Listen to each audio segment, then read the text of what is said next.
Hello everyone, আসসালামু আলাইকুম। So লাইফের ফার্স্ট টাইম আজকে আমি চিকেন বিরিয়ানি রান্না করছি। তো ছবির শুরুতে দেখতে পেয়েছিলেন একটা ছবি যেখানে আমি চিকেন মেরিনেট করে রেখেছিলাম ৩০ মিনিটের জন্য। এখন আমি এটাকে চুলায় চাপিয়ে ভালোভাবে কষাচ্ছি এবং পাশে দেখতে পাচ্ছেন বাসমতি চাল, যেটাকে আগে থেকে আমি প্রসেস করে স্ট্রেইনড করে নিয়েছিলাম।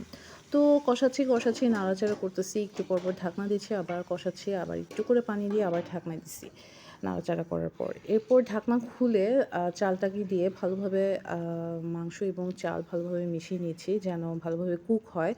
যেহেতু আজকে বিরিয়ানি, আমি জানি আজকের বিরিয়ানি রান্নাটা আমার ১ম বার, কিন্তু this is not a proper way to make biryani.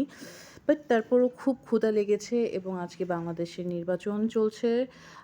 খুব এক্সাইটেড। বিশেষ করে আমি নাসিরউদ্দিন পাটোয়ারি এবং আব্বাস উদ্দিনের যেই টক ঝাল মিষ্টি যে রিলসগুলো, এগুলো দেখে অনেক বেশি মজা পাচ্ছি। তো আম ওটার পাশাপাশি আমি আমার বিরিয়ানিটাও চেক করছি। তো দেখলাম যে এটা প্রায় হয়ে এসেছে।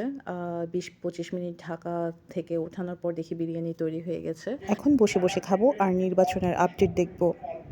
আমার ভিডিওগুলো যদি ভালো লেগে থাকে, subscribe my channel. Thank you.